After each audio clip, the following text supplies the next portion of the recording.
Good morning guys. Ayan, so nag-check out na po kami. Alas 8 na po dito.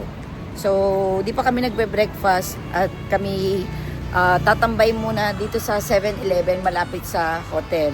Ayan, so ang next destination muna natin bago tayo bumalik ng Penang is pupunta tayo sa municipality ng Hatchay. Kasi nga hindi kami natuloy kahapon dahil sobrang lakas ng ulan.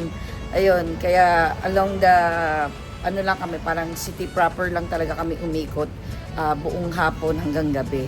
So later guys, kain muna kami ng breakfast. So andito kami sa 7-Eleven guys, namimili lang kami ng mga meals. Ayan. Kasi wala pa kaming kain guys. Breakfast. Pwede naman tayo dito kumain. Hindi namin alam kung anong mga lasa.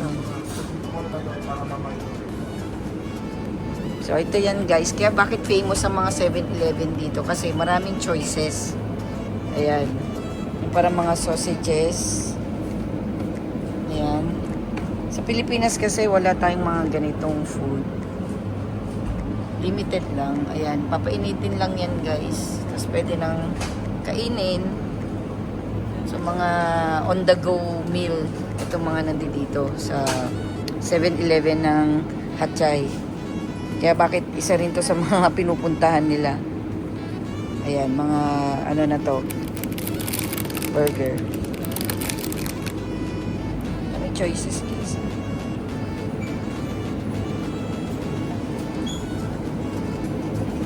Bago din natin alam yung mga lasa, kung masarap ba, maanghang. Ang dami guys, ayan.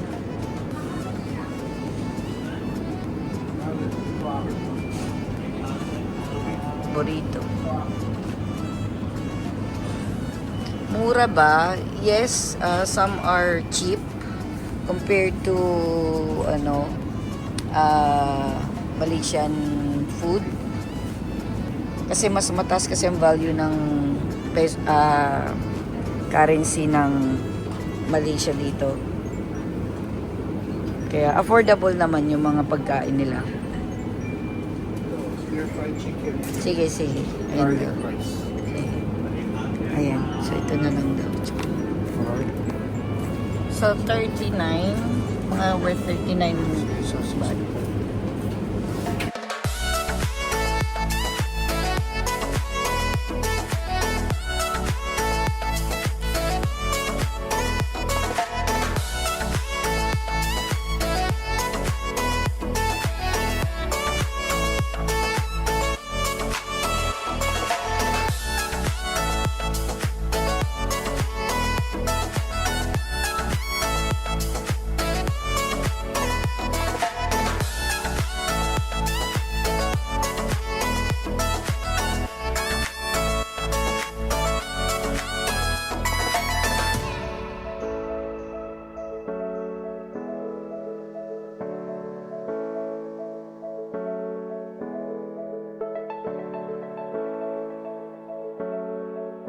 Hi guys, so nandito kami sa Municipal Park. Unfortunately, hindi available yung bus service sa mga tourist spot. So ayun, the option is book a Grab. So, Grab kami. Tapos, siyempre, natid na kami pataas.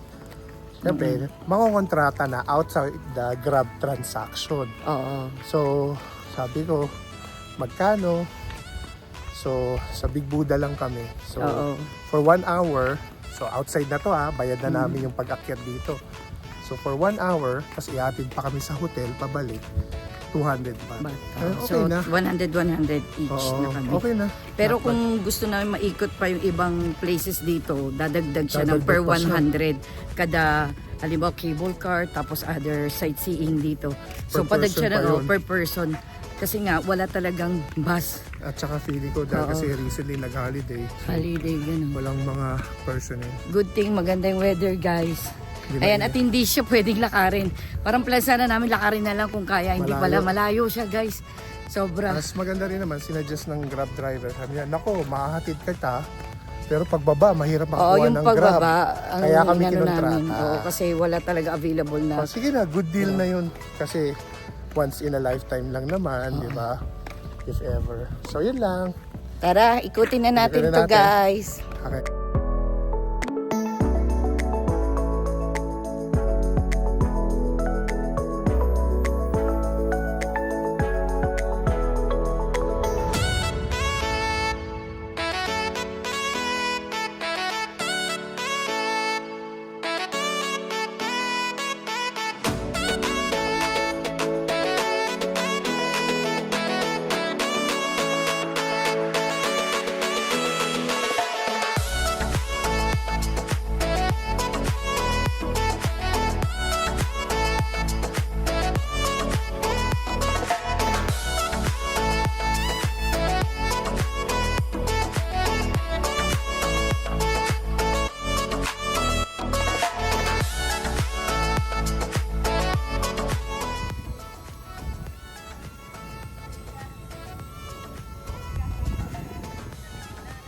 Guys, akala nyo lang maliit yan. Pero pag nandito kayo, medyo mataas-taas po yan guys.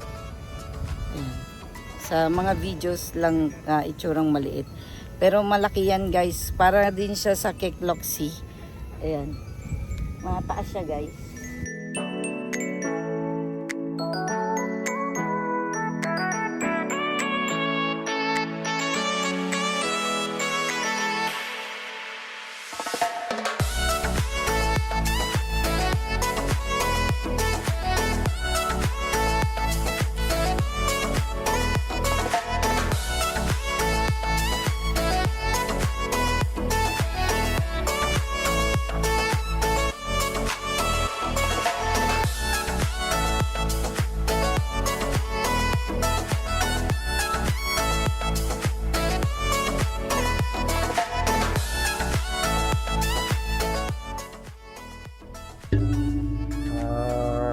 Good.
So guys, I hope na gusto nyo tong simple vlog dito sa area ito wherein meron yung Big Buddha.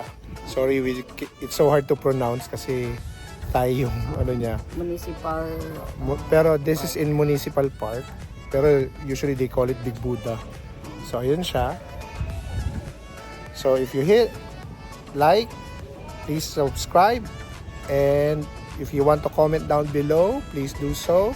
So maraming salamat for watching Colette's vlog, which is these are the travel vlog series. In Hat Yai, In Thailand. Hat Yai, Thailand. Sawadee ka. Kapun ka. Bye! Guys, ano kaya to? Ang ganda. Oh. Parang buko-buko. Ayan oh, ang ganda niya. Yun yung bulaklak ng Ayan, yung bunga niya. Ano kaya yun? Oh, para siya mga ano. Malaking chiko. Oh, parang malaking chiko. Ayun oh. Ngayon ko lang nakita to guys. Ang ganda. Ang dami oh. Ayan, so pababa na kami guys. So, naghihintay na yung Grab sa amin. So, 1 hour lang naman kami guys. Ayan.